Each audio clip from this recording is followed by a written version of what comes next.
Hello everyone, welcome to my channel पबेड hub. तो अभी तक हमने दो दिग्गजों की बात कर ली है, F W. Taylor and Henry Fayol. तो अभी तीसरे की बारी, मैक्स वेबर।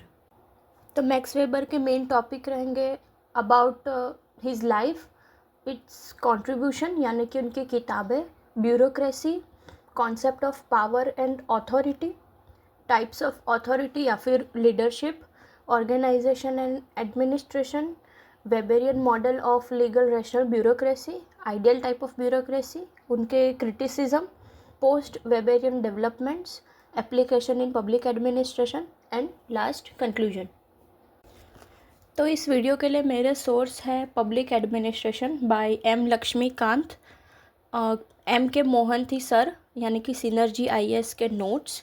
इसके अलावा प्रसाद एंड प्रसाद, एडमिनिस्ट्रेटिव थिंकर, और मेरे क्लास नोट्स जो भी मैंने लेक्चर के दौरान बनाए थे, और एक किताब है comparative public administration by Ramesh K Arora, the second edition. तो वहाँ से 2 चैप्टर है ब्यूरोक्रेसी के ऊपर, तो वही सिर्फ काम के, बाकी हम कंपैरेटिव पब्लिक एडमिनिस्ट्रेशन में ये किताब वापस देखेंगे। वीडियो के पहले टॉपिक पे आते हैं, about max weber. Born in 1864, Germany, wealthy political family थी। लॉ की पढ़ाई की, उसके बाद जूनियर ऑफिसर बने जर्मन आर्मी में, PhD कंप्लीट किया, उसके बाद प्रोफेसर बने, टिपिकल प्रोफेसर लाइफ जर्नी। और उनके इंटरेस्ट थे economics, history, religion, politics and sociology. वो ये क्यों है वो हम उनकी किताब को देख के बता सकते हैं। तो उनकी किताब है, सबसे पहली है Protestant ethics and the spirit of capitalism, जो कि बात करती है रिलीजन एंड इकोनॉमिक डेवलपमेंट के बीच में। दूसरा है इकोनॉमी एंड सोसाइटी, जहाँ पे सोशियोलॉजिकल एक्शन जो है उनका इंस्टीट्यूशन के बारे में कॉम्प्रिहेंसिवली स्टडी है। Next is the theory of social and economic organization, जो कि ट्रांसलेशन है उन्हीं की किताब इकोनॉमी एंड सोसाइटी का, जहाँ पे ऑर्गेनाइजेशन, अथॉरिटी, ब्यूरोक्रेसी की बात है। नेक्स्ट है religion of India and religion of China, जहाँ पे वहाँ के जो रिलीजन है उनका इकोनॉमी के ऊपर क्या इम्पैक्ट है और सोशल स्ट्रक्चर के ऊपर क्या इम्पैक्ट है उसके बारे में। नेक्स्ट है एंशियंट जूडिज़्म, जहाँ पे एंशियंट ज्यूज़ के एथिक्स एंड रिलीजन की बात है। Next is general economic history, जो कि historical evolution of economic system के ऊपर है। एंड लास्ट है, ऐसे है, बुक नहीं है, मेथडोलॉजी ऑफ सोशल साइंस, जहाँ पे सोशियोलॉजी के फाउंडेशन की सारी मेथड और उनके अराउंड बुक है। तो ये ना नेट UGC के प्रीवियस ईयर क्वेश्चन में भी आ चुका है, मेथडोलॉजी ऑफ सोशल साइंस। तो ये मैक्स वेबर के बारे में याद रखना है। नेक्स्ट टॉपिक की तरफ बढ़ते हैं, rise and growth of bureaucracy. तो टर्म का ओरिजिन है ब्यूरोक्रेसी, जो कि वर्ड ब्यूरो से आता है। फ्रेंच में ब्यूरो का मतलब होता है desk. So the definition of bureaucracy is administrative body of appointed official distinct from the elected ones। तो जो एक्चुअल डेस्क के ऊपर बैठ के काम करते हैं ऑफिशियल, उन्हीं को ब्यूरोक्रेट्स बोलते हैं। और ये जो है वो इलेक्टेड लोगों से अलग है, मतलब कि जिनको हम चुनते हैं वोट देके, वो नहीं, ये अलग लोग हैं जिनको गवर्नमेंट अपॉइंट करती है। तो विंसेंट ने ब्यूरोक्रेसी के ऊपर एक रिमार्क किया था, we have an illness in France which bids fair to play havoc with us, this illness is called bureaucracy। तो उन्होंने ऐसा बोला कि एक बीमारी है जो हमारे साथ खिलवाड़ कर रही है, और ये बीमारी का नाम है ब्यूरोमेनिया। तो ये क्यों बीमारी बोल रहे हैं वो हम बाद में देखते हैं। तो वर्ड ब्यूरोक्रेसी तो आ गया, लेकिन उसका स्प्रेड एंड यूज़ इस तरीके से हुआ कि कोई फ्रांस में मिनिस्टर ऑफ कॉमर्स थे 18th सेंचुरी में, उन्होंने फ्रांस में ये ब्यूरोक्रेसी का टर्म यूज़ किया, जो FM मार्क्स ने बोला कि हाँ ठीक है, इन्होंने ये यूज़ किया।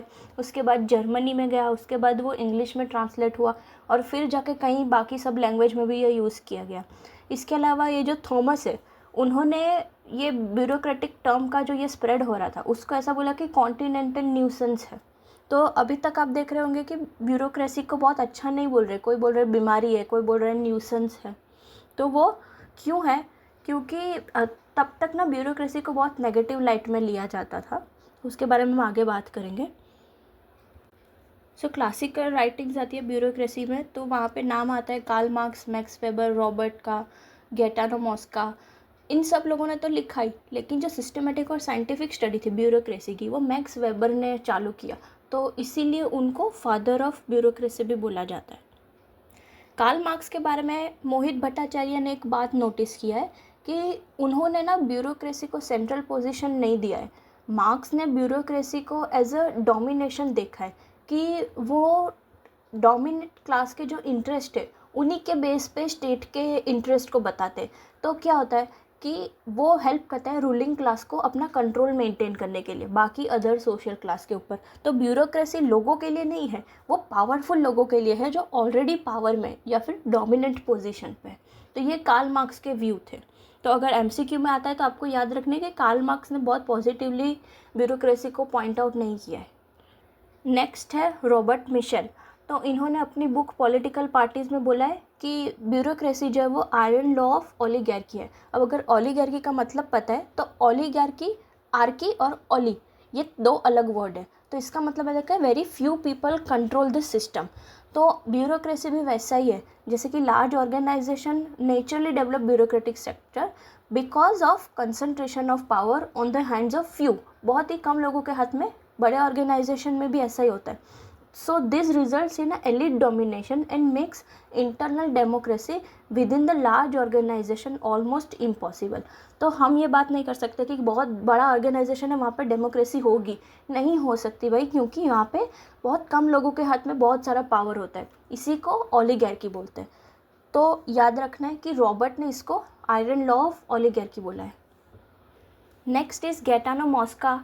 उन्होंने अपनी किताब द रूलिंग क्लास में बोला है कि पॉलिटिकल सिस्टम में दो तरीके की टाइप्स है, feudal system and bureaucratic system. तो फ्यूडल सिस्टम मतलब कि रेसिप्रोकल रिलेशनशिप है। रेसिप्रोकल मतलब अगर मैं उनके लिए कुछ करूँगी तो मैं एक्सपेक्ट करती हूँ कि वो भी मेरे लिए कुछ करेगा। जैसे कि अगर किंग है तो वो एक्सपेक्ट करते हैं कि उनकी आर्मी उनको प्रोटेक्ट देगी, जहाँ पे भी किसी ने भी वार किया तो बदले में वो क्या करेगा, राजा अपने सैनिकों को पूरे साल प्रोटेक्ट करेगा, उनकी ज़रूरत को ध्यान रखेगा। तो एक रेसिप्रोकल रिलेशन है, तुम मेरे लिए करो तो अभी मैं तुम्हारे लिए करूँगा। तो यहाँ पे करप्शन के चांसेस बढ़ जाते हैं। तो उन्होंने ऐसा बोला कि या तो ऐसे सिस्टम होंगे या तो ब्यूरोक्रेटिक सिस्टम होगा। ब्यूरोक्रेटिक क्या है वो हम पढ़ते हैं नेक्स्ट स्लाइड में। अब यहाँ तक अगर आपने देखा है ना तो ब्यूरोक्रेसी को कुछ अच्छा तो नहीं बोला है। किसी ने बीमारी बोला, न्यूसेंस बोला, और किसी ने ऐसा बोला कि ख़राब या बहुत ख़राब, दो सिस्टम में से कुछ चूज़ कर लो। तो ब्यूरोक्रेसी को इतना ख़राब क्यों मानते हैं? क्योंकि तब तक ब्यूरोक्रेसी ने ऐसा कुछ हटके नहीं किया था, लोगों के लिए कुछ काम नहीं किया था कि उनको पॉजिटिव लाइट में देखा जाए। उनको ओलिगार्की बोलते थे, फ्यू लोगों के हाथ में पावर है। यहाँ पे मैक्स वेबर हटके आते हैं। उनका यूनिक पोजीशन क्यों बन जाता है? क्योंकि उन्होंने सबसे पहले एक तो साइंटिफिक एक्सप्लेनेशन दिया है ब्यूरोक्रेसी का। दूसरा एस.आर. महेश्वरी जो है वो बोलते हैं कि the credit for systematic formulation of the theory goes to Max Weber because he founded the modern sociological study of bureaucracy. और उनको जो भी अभी तक कॉनोटेशन है, नेगेटिव कॉनोटेशन है, उससे इन्होंने मुक्ति दिलाई है। उन्होंने ऐसा कहा कि ब्यूरोक्रेसी जो है वो बहुत ही अच्छा चीज़ है अगर हम गोल अटेंड करना है, रैशनल गोल अटेनमेंट के लिए ब्यूरोक्रेसी बहुत ज़रूरी है। इसके अलावा वेबर ने एक आइडियल टाइप ऑफ ब्यूरोक्रेसी दिया है जो कि कॉन्सेप्चुअल मॉडल है। इसका मतलब है कि एक मेंटल कंस्ट्रक्ट या फिर यूटोपियन कॉन्सेप्ट है जो रियलिटी में एग्जिस्ट नहीं करता है। तो इससे क्या होता है कि हमारी जो सारी वर्ल्ड की ब्यूरोक्रेसी है उससे हम अच्छे से कंपैरिजन कर सकते हैं। अब यूटोपिया मतलब ऐसी जगह जहाँ पे सब कुछ अच्छा अच्छा है, काइंड ऑफ हेवन, कि सब अच्छा है, सब लोग अच्छे हैं, सबके इंटेंशन अच्छे हैं, सबके कॉन्सिक्वेंसेस अच्छे हैं। वही उसका अलग ऑपोजिट है डिस्टोपिया, यानी कि जहाँ पे सब कुछ बुरा है। ठीक है, तो एक अगर हुमा कुरैशी की एक सीरीज़ आई थी, लैला ऐसा कुछ नाम था, तो पूरा डिस्टोपियन आइडिया पे बेस्ड था। तो ये बिल्कुल उल्टा है। तो आइडियल टाइप ऑफ ब्यूरोक्रेसी जो मैक्स वेबर ने दिया है ये यूटोपियन कॉन्सेप्ट है, यानी कि सब अच्छी अच्छी चीज़ें हैं। तो ये क्या है हम आगे चल के पढ़ेंगे। इसके अलावा मैक्स वेबर का थियरी जो है वो बहुत ही ब्रॉड है। तो मोहित भट्टाचार्य ने ऐसा बोला है मैक्स वेबर के बारे में कि उनकी ब्यूरोक्रेसी सिर्फ सिविल सर्विस में लिमिटेड नहीं है, वहाँ पे बहुत सारी और भी एक्टिविटीज़ है जो कि सोसाइटी में एग्जिस्ट करती है और वो रैशनल वे में है, मतलब कि अच्छी है। तो वेबर का जो कॉन्सेप्ट है ब्यूरोक्रेसी का, वो हम ये जो तीन टाइप की अथॉरिटी है, traditional, charismatic and legal rational, उसके बिना इनकम्प्लीट है। वो क्या है वो हम आगे देखते हैं, राइट। नेक्स्ट टॉपिक है हमारा इन्फ्लुएंसिंग फैक्टर, यानी कि ये जो ब्यूरोक्रेसी का डेवलपमेंट हुआ वो ऐसे ही नहीं हुआ कि भाई चलो कल नहीं था आज आ गया। बहुत सारे फैक्टर्स आए गए जिसके बेसिस पे ये ब्यूरोक्रेसी आया। तो सबसे पहला है हिस्टोरिकल फैक्टर्स। तो एंशंट अगर आपने सोसाइटी पढ़ी है तो वहाँ पे ऐसा था कि भाई कोई छोटा मोटा राजा है वो उसका अपना रूल चला रहा है, ठीक है। पर्सनल लेवल पे बहुत ज़्यादा रूल्स बनते थे, प्रोफेशनल लेवल पे कम थे। लेकिन जब जब मॉडर्न नेशन का ख्याल आया, नेशन स्टेट का कॉन्सेप्ट आया, तब तक उन्हें एक परमानेंट ट्रेन ऑफिसर्स जो कि एडमिनिस्ट्रेटिव टास्क में अच्छे हैं, जो टैक्सेशन में अच्छे, डिफेंस, लॉ, ऑर्डर, ट्रेड, इन सब में अच्छे, तो यहाँ से ब्यूरोक्रेटिक स्ट्रक्चर की डिमांड हुई। तो एंशियंट इजिप्ट और चाइना की ब्यूरोक्रेसी जो है वो एक लार्ज स्केल गवर्नेंस को हैंडल करने के लिए चालू हुआ। उसके बाद इंडस्ट्रियल रेवोल्यूशन आया, जहाँ पे एक ऑर्गेनाइज्ड एडमिनिस्ट्रेटिव सिस्टम की डिमांड हो गई। क्यों? क्योंकि सोसाइटी तब तक बहुत कॉम्प्लेक्स हो चुकी थी। तो यहाँ से हिस्ट्री एक फैक्टर है कि ब्यूरोक्रेसी एक्सपांड हुआ। Next is technical factors. तो टेक्निकल एडवांसमेंट, जैसे कि सोसाइटी ज़्यादा इंडस्ट्रियलाइज्ड होती है, अर्बनाइज्ड होती है, तो एडमिनिस्ट्रेशन में प्रिसीजन, रिकॉर्ड कीपिंग, कोऑर्डिनेशन, ये सब प्रिंसिपल की बहुत ज़्यादा ज़रूरत पड़ती है। तो जब इंडस्ट्रियल रिवोल्यूशन आया तो प्रिंटिंग, टेलीग्राफ, इसके अलावा इंफॉर्मेशन टेक्नोलॉजी, इन सब में ना एक बहुत बड़ा टास्क आ गया था डेटा एफिशिएंसी और डेटा मैनेजमेंट का। तो यहाँ से हम एक फॉर्मल रूल बेस्ड ऑर्गेनाइजेशन की बहुत ज़्यादा ज़रूरत होने लगी। वो भी एक वजह है कि ब्यूरोक्रेसी का राइज हुआ। Next administrative factor. तो एडमिनिस्ट्रेटिवली ब्यूरोक्रेसी में ऐसा था कि स्टेट का एक्सपांशन होने लगा। क्यों? क्योंकि अभी तक किंग था तो वो कुछ काम करता था, नहीं करता था, नहीं किया तो अकाउंटेबिलिटी नहीं थी। लेकिन मॉडर्न स्टेट की वजह से एक मेंटेनेंस ऑफ लॉ से लेके वेलफेयर, एजुकेशन, हेल्थ, इंफ्रास्ट्रक्चर, तो हर जगह गवर्नमेंट को एक स्पेशलाइज्ड डिपार्टमेंट की ज़रूरत पड़ने लगी। वहाँ पे ट्रेंड ऑफिशियल्स की ज़रूरत पड़ने लगी, जिनकी वजह से क्लियर हायरार्की, ये सारे जो ब्यूरोक्रेटिक सिस्टम के कैरेक्टरिस्टिक है उसकी ज़रूरत होने लगी। तो नेचुरली प्रोफेशनलिज्म बढ़ाने के लिए ब्यूरोक्रेसी का लाना बहुत ज़रूरी था।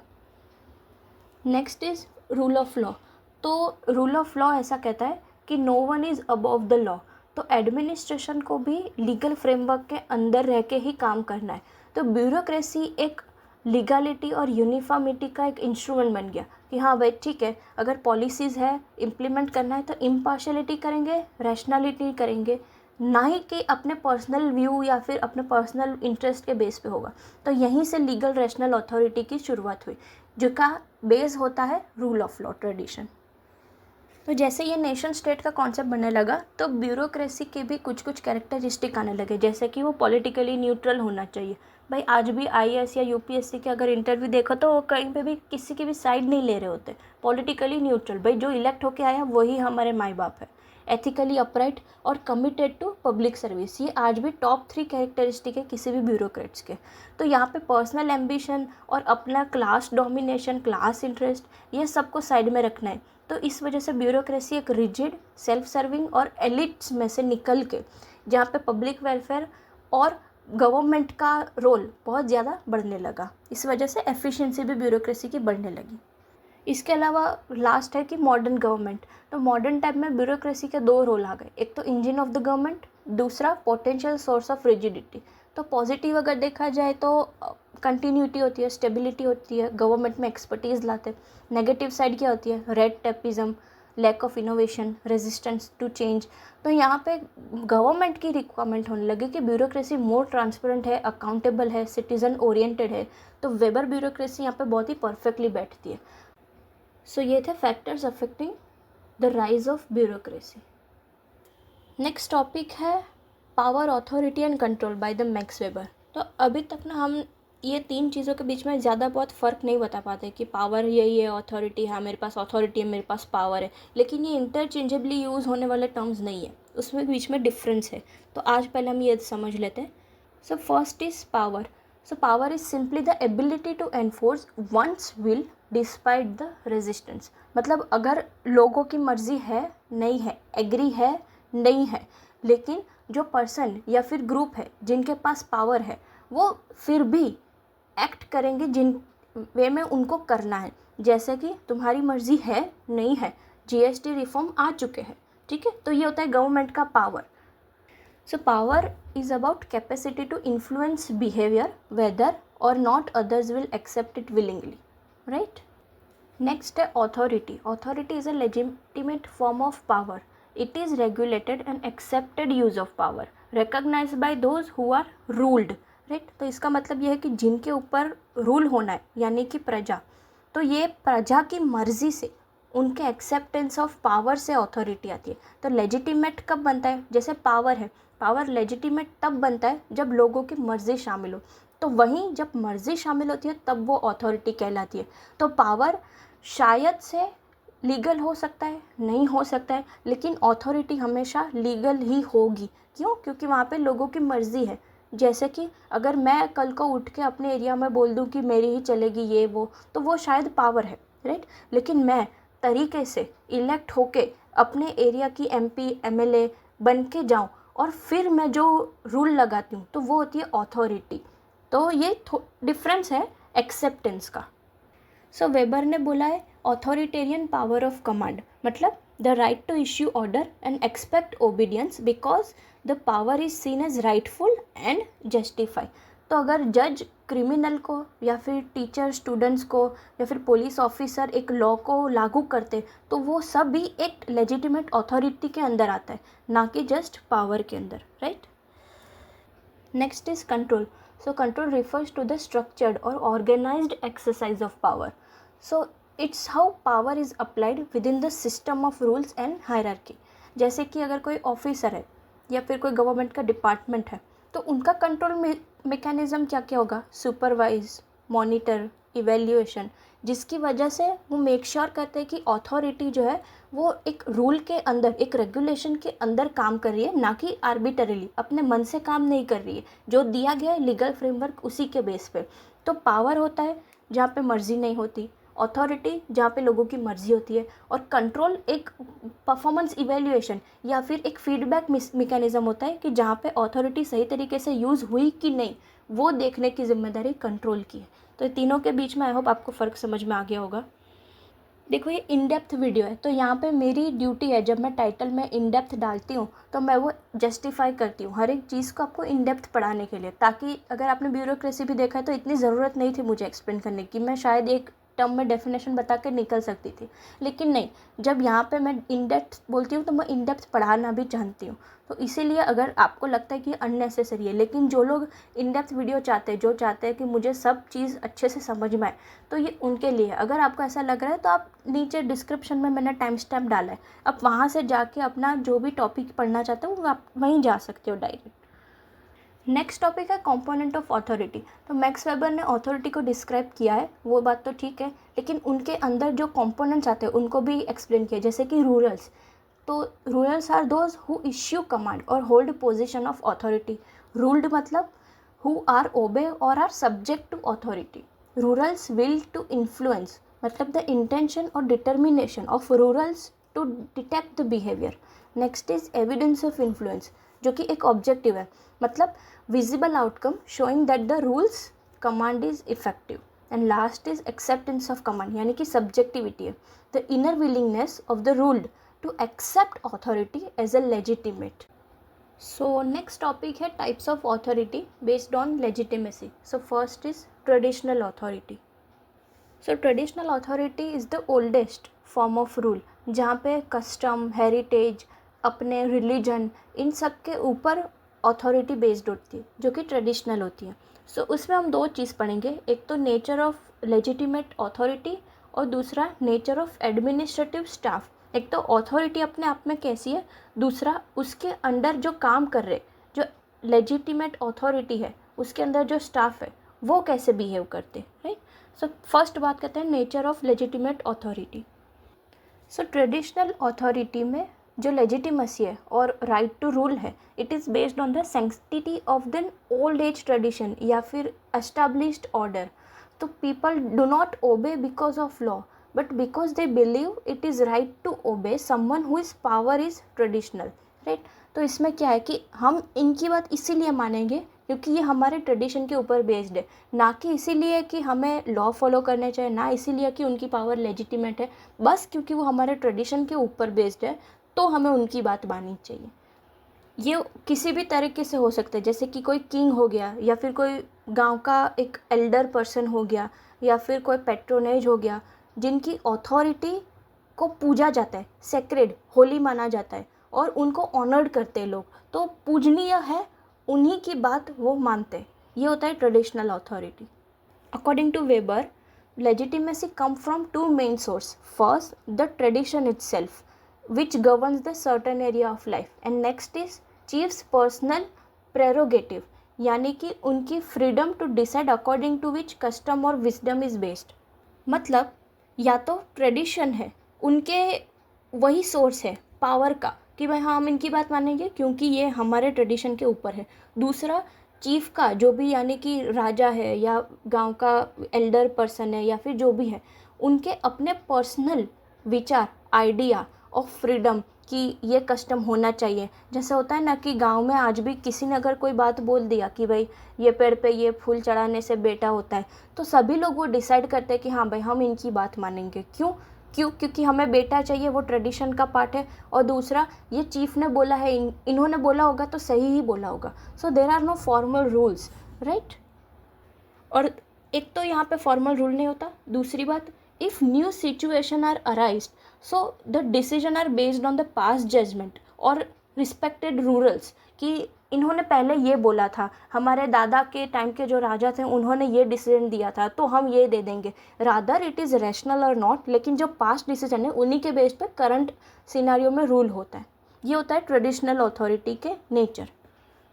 अगर एडमिनिस्ट्रेटिव स्टाफ की बात करें तो वो रैशनल या प्रोफेशनल या मेरिट बेस पे नहीं होता है, वो होता है लॉयलिटी के बेस पे, पर्सनल रिलेशन के बेस पे. तो एडमिनिस्ट्रेटिव स्टाफ को ना हम 3 पार्ट में पढ़ेंगे. एक तो रिक्रूटमेंट एंड कॉम्पोजिशन, दूसरा एडमिनिस्ट्रेटिव कैरेक्टरिस्टिक एंड तीसरा type of traditional staff. So first is recruitment and composition. So recruitment 2 तरीके से होता है. सबसे पहला था पैट्रीमोनियल स्टाफ और दूसरा नॉन पैट्रीमोनियल स्टाफ. पैट्रीमोनियल मतलब those who tried to the chief by traditional loyalties, जैसे कि फैमिली मेम्बर्स, राइट. ट्राइबल के जो भी नोबल्स हैं उनके रिश्तेदार, बेसिकली नेपोटिज्म.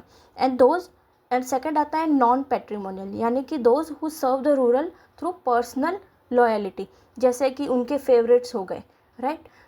या फिर ऐसे लोग जिनके साथ वो सालों से है, रिलेटिव नहीं है लेकिन वो फ्रेंड्स के हैं, सालों से साथ है. तो ये दोनों ही चीज़ें देखो, एक होता है नेपोटिज्म, दूसरा होता है फेवरेटिज्म. बस इन्हीं दोनों के बेस पे रिक्रूटमेंट होता है, ना मेरिट के बेस पे ना रैशनल बेस पे.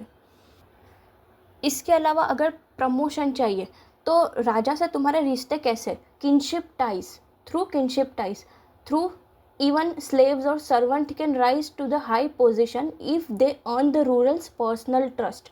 ठीक है, राजा के साथ तुम्हारे रिश्ते कैसे हैं, प्लस ओवर द ईयर्स तुमने उनका ट्रस्ट गेन किया है क्या नहीं किया, इसके बेस पे तुमको प्रमोशन मिलेगा. सो स्टाफ मेंबर क्या करेंगे, सबसे पहले तो पर्सनल फॉलोअर्स बनना चाहेंगे रूरल्स के, लेकिन ओवर द टाइम ये क्या होते गया, it's more structure group that में emerge still grounded in loyalty and not the formal rules. ठीक है, तो अभी भी वही चलेगा जो राजा बोलते हैं, राजा को पसंद है. Next is administrative characteristic. Weber noted that traditional administrative staff lacks many modern bureaucratic features, जैसे कि they do not have clearly shaped, defined sphere of competence, a rational hierarchy of the office, regular procedure for the appointment or the promotion, and last is technical qualification or formal training requirement, right. So custom, loyalty or rural's personal discretion, no written rules were there and no impersonal regulations were there. सो जो main 4 जिनके base पे आज की bureaucracy based है वही सब वहाँ पे नहीं थे. ना कैंपिट कैसे करना है, ना हायरार्की, ना प्रोसीजर ऑफ अपॉइंटमेंट, ना technical qualification. Next is types of traditional staff. So the first is gerontocracy या फिर पैट्रियार्किज्म. इसमें क्या होता है, there is no formal administrative staff, authority lies with the elder और पैट्रियार्क ऑफ द फैमिली और the clan. So decision are based on the entirely on the age, experience and custom. Just because वो family में बड़े हैं तो उनकी बात मानी जाएगी, वही एक्सपीरियंस और एज के बेसिस पे, ना कि मेरिट के बेस पे. Next is patrimonialism. The personal administrative staff develop completely under the rural's personal control, right. The official act as a rural's personal servant rather than the state's officer. मतलब कि जो भी राजा के अंडर काम कर रहा है वो बस राजा का ही कंट्रोल उसके ऊपर है, पर्सनल कंट्रोल है, तो वो राजा का सेक्रेटरी ज़्यादा है रादर देन स्टेट का सेक्रेटरी. समझ में आया? तो राजा की बात ज़्यादा मानी जाएगी। अगर राजा और स्टेट के बीच में डिफरेंस उनको चूज़ करना है तो वो राजा की बात मानते हैं। क्यों? क्योंकि वो राजा के पर्सनल कंट्रोल में आता है। Next is decentralise patrimonialism. So over the time some officials और ग्रुप अप्रोप्रिएट प्रिविलेजेस, जैसे कि कंट्रोल ओवर लैंड्स हो गया, टैक्स ऑफिसेस, जिससे रूरल जो भी है जहाँ पे वो राज कर रहे हैं उनकी डायरेक्ट अथॉरिटी कम हो जाती है। तो डिसेंट्रलाइज मतलब कि ठीक है, एक दो टास्क अपनी मर्जी से करने को दे दिए। क्यों? क्योंकि ताकि राजा के ऊपर बर्डन कम हो सके। तो स्टाफ कैसे, या तो जो भी फैमिली में सबसे बुढ़ा है या फिर ओल्ड एज है उनको दे दिया, दूसरा जो चापलूसी कर रहा है उनको दे दिया, तीसरा क्योंकि मेरा काम कम हो रहा है तो इसीलिए इसको एक दो काम दे दिया। इसी के बेस पे ट्रेडिशनल स्टाफ होता है। तो अगर समराइज करना है, traditional authority is based on the faith in age old customs, personal loyalty and sacredness of the tradition. तो इनमें अच्छाई क्या है? स्टेबिलिटी है, कंटिन्यूटी है। लेकिन वीकनेसेस क्या है? Lack of rational organization and dependence on personal relationship. तो ये हो गया traditional authority. So the next is charismatic authority. तो ट्रेडिशनल अथॉरिटी में जहाँ पे कस्टम, लीगल, रैशनल अथॉरिटी में जैसे रूल्स होते हैं, वैसे कैरिस्मेटिक में क्या होता है? एक extraordinary personal qualities of individual is major power of authority. तो इसमें हम देखते हैं क्या है। तो यहाँ पे भी हम इसी तरीके से पढ़ेंगे, नेचर ऑफ लेजिटिमेट अथॉरिटी, और दूसरा है कि नेचर ऑफ एडमिनिस्ट्रेटिव स्टाफ। तो अथॉरिटी में क्या होता है? फर्स्ट इज सुपर ह्यूमन और सुपर नेचुरल लीडर। तो कैरिस्मेटिक अथॉरिटी में लीडर को एज अ सुपर ह्यूमन या फिर एक डिवाइन गिफ्टेड पर्सन के रूप में देखा जाता है। People follow such leader not because of legal power but because they believe in that person's extra ordinary abilities, whether it is spiritual, heroic, revolutionary, what ever. तो आपके दिमाग में एग्जाम्पल आ ही गए होंगे, मुझे बताने की ज़रूरत नहीं। फिर भी जैसे कि महात्मा गांधी को लोग बहुत मानते हैं, गौतम बुद्धा हो गया, राइट। इसके अलावा हिटलर भी है, हालांकि वो नेगेटिव सेंस में, लेकिन जो उनके फॉलोअर्स थे उनको तो वो कैरिस्मेटिक लीडर लगे, right. So Hitler as a negative था, लेकिन उनके फॉलोअर्स के लिए वो नेगेटिव आज भी नहीं है। Next is follower recognize the charisma. So followers do not elect the leader, they recognize their charisma. So it is their duty to believe and obey them. ऐसा उनको लगता है कि हमें उनकी बात माननी पड़ेगी, ये हमारी फ़र्ज़ है, ये हमारी ड्यूटी है। तो लोग मानते तो है, लेकिन अगर ये लीडर रिपीटेडली फेल होते या फिर वो अपना करिश्मा दिखाने में बहुत बार चूक जा रहे, तो लोगों का विश्वास कम भी हो सकता है, राइट। सो बहुत सारे ऐसे सेल्फ प्रोक्लेम स्पिरिचुअल गुरु आजकल है, तो वो अपने फॉलोअर्स को लूज़ कर देते हैं जब वो मिरेकल या फिर प्रिडिक्शन उनका काम करना बंद कर देता है, तो उसको बोलते हैं फेलियर ऑफ करिश्मा। तो जब तक तुम्हारा करिश्मा लोगों के ऊपर है तब तक तुम एक सक्सेसफुल लीडर हो, लेकिन कांस्टेंट फेलियर आपका एक लीडर के तौर पे ऑरा कम कर सकता है। Next is revolutionize of the charisma. So charisma is unstable, right, it depends on the one person presence. So when that person dies or lose power, followers must find a way to continue that movement. So this process is called routinization, turning personal devotion into an organized system. So एक इंसान के ऊपर तुम्हारा dependence है, अगर वो इंसान चला गया तो क्या? जैसे आज भी बीजेपी में ये बात होती है कि एक पर्सन जिनके नाम पे वो सब कुछ करते रहते हैं, अगर वो पर्सन नहीं है तो आगे क्या, आगे कौन? सो बहुत सारे तरीके हैं। तो बीजेपी के अगर जो भी है वो सुनना चाहते तो सुन ले, बहुत ज़्यादा तरीके हैं जिससे आप ये करिश्मा जो है वो रेवोल्यूशनाइज कर सकते हैं। जैसे कि first, finding a person with similar traits. For example next ये कौन, जैसे कि अमिताभ बच्चन है तो बोले कि नेक्स्ट सुपरस्टार कौन है, शाहरुख खान बोलते तो नेक्स्ट बादशाह कौन होंगे। तो एक ऐसा पर्सन ढूंढिए जिनके ऊपर सिमिलर ट्रेट्स है, तो आपका वो करिश्मा रेवोल्यूशनाइज हो सकता है। Next is selection by the oracles और लॉर्ड्स। सो एंशियंट टाइम जो है, ट्राइब में क्या होता है कि वो लोग ना एक डिवाइन साइंस और ऐसी कुछ चीज़ें ढूंढते हैं कि ये तो भगवान का भेजा हुआ है। तो आप इस तरीके से अपने सिलेक्शन कर सकते हैं कि हाँ ये तो इनके बाद को भगवान ने इनको भेजा है, वैसे करके। Next is designation by the original leader. तो जो लीडर है अभी, उन्हीं को बोलो कि अपना डेजिग्नेशन चुन के जाए। जैसे कि प्रॉफिट मोहम्मद जो है, मुसलमान में, तो उन्होंने अपने सक्सेसर चुन के वो गए थे, ऐसा माना जाता है. Next is designation of charismatic staff. So followers choose someone who carries the same spirit. तो ये वही बात हो गई, लीडर नहीं लेकिन स्टाफ ही ऐसा चुनो जो अपनी आइडेंटिटी, अपनी आइडियोलॉजी को आगे बढ़ाए. Next is hereditary transmission. So ये तो ऐसा है कि फैमिली लाइन्स में अगर कोई है तो वो उन्हीं को आगे करो कि मेरा करिश्मा इसके अंदर होगा ही होगा. जैसे कि नॉर्थ कोरिया में जो किम डायनेस्टी है तो वो थ्रू फैमिली ही चलता है उनका hereditation. Next is ritual transmission. तो जैसे क्रिश्चियनिटी में ऐसा बहुत बार होता है कि अगर पावर, स्पिरिचुअल पावर एक लीडर से दूसरे लीडर में ट्रांसफ़र करनी रहती है तो वो लेइंग ऑन द हैंड्स जैसे ऐसा कुछ सिंबॉलिक एक्ट करते हैं जिनकी वजह से बोलते हैं कि रिचुअल हो गया और ये पावर ट्रांसमिशन हो गई. तो ऐसे बहुत सारे वेज है जहाँ से रिवोल्यूशनाइज ऑफ द कैरिस्मा हो सकता है. So why revolutionize happens? So biggest reason is security. People want the leader's message, structure or the economic stability to continue. So when charisma become revolutionized or routinized, it is often developed into the organized or even feudal-like system where administrative members gain authority and economic benefit. For example, Jesus Christ, right? The early Christian movement gradually organized into the church with priests, right?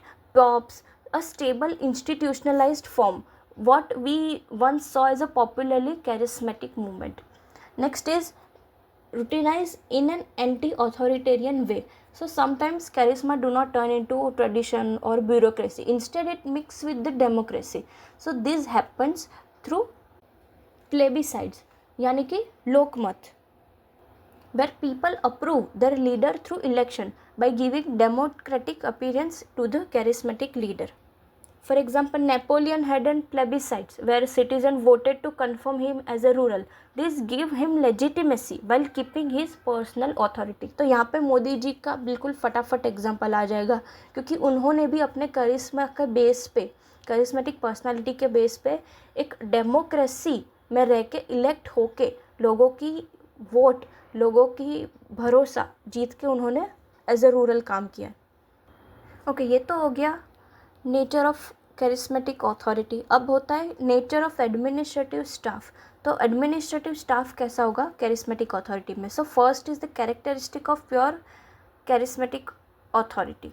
तो in the pure form of charisma it is actually no formal administration, it is about personal devotion. ये बात पता चल गई. There is no official staff, only followers and शिष्य जो who believes in the leaders extraordinary power. There is no legal rules or written codes, right? The authority comes directly from the personal charisma and not from the tradition or law. So followers can choose not because of their merit, skill, position, family, but because they share the same devotion or spirit as the leader, right? तो इस वजह से उनका recruitment हो. So no fixed appointment or promotion, no hierarchy or departmental division, no fixed salary or economic benefit, no reliance on the precedent या फिर traditional system. सो यहाँ पे लीडर का इंस्पिरेशन ही सबसे बड़ा रूल बुक है. Now next is effect of routinisation on administrative staff. अब हमें पता है कि करिश्मा doesn't last forever, it has to fade away. So जब वो फेड अवे हो जाएगा उसके बाद क्या? तो उसके बाद there will be norm for the recruitment to start develop. So now there are rules on who can join or lead the movement. Next is the way charismatic successor is chosen often influence how staff is selected. So सबसे पहले तो norms बना दिए जाएंगे, मेरे जाने के बाद ये कर लेना. दूसरा है कि जो नए सक्सेसर आए, नए लीडर आए, उनकी मर्जी भाई, उनको जैसे करना है करेंगे. So gradually the staff gain an economic base through benefits, right, official position, etc. Next is routinisation in an anti authoritarian direction. अभी ऐसा होता है कि कभी कभी ना ये ऑथोरिटी डेमोक्रेटिक भी हो सकती है, जैसे कि the principle of election may be applied. The leaders और staff member are chosen through votes और collective approval, right. Next is when staff is elected it often reduce the leaders personal power because decision making become shared. So because of election now there are more decision maker in the society. So अभी तक जो एक monopoly चल रहा था वो ख़त्म होता है. Third is how ever if the election only confirm one leader like then the staff is still chosen based on the personal loyalty and not the technical skill or expertise. ठीक है, तो हालांकि इलेक्शन हो सकता है, हो भी गया, अच्छी बात है, लेकिन एक ही लीडर है और एक ही डिसीजन मेकर है, तो फिर वापस से वही, no merit based, no technical skill, no expertise, बस पर्सनल लॉयल्टी, तुम मुझे कितना मानते हो, मेरा करिश्मा तुम कितना फॉलो करते हो, उन्हीं के ऊपर इलेक्शन होता है और सिलेक्शन होता है. So we can summarize the charismatic authority as there is no structured staff, only followers inspired by the leader's personal gift. The charisma become routinized, structure and rule emerge, often leading to stability but reduce the monopoly. And when the routinization takes an anti-authoritarian turn, it can blend charisma with the democratic form. Through real power may still rest with the charismatic leader. तो समझ में आई, मतलब अगर रूटीनाइज्ड हो गया और ये अनऑथोरिटेरियन, मतलब कि एक के अलावा इलेक्शन चालू हो गया, तो वो करिश्मा भी साथ में होगा और डेमोक्रेटिक फॉर्म भी होगा, जो कि बेस्ट तरीका होगा कैरिस्मेटिक लीडरशिप में. ओके, सो आज हम यहीं रुकते हैं. लीगल रैशनल अथॉरिटी है वो हम नेक्स्ट वीडियो में देखते हैं, और बाकी सारे टॉपिक्स भी वहीं देखेंगे क्योंकि अभी आधा घंटा हो गया है. So thank you so much for watching. Have a good day.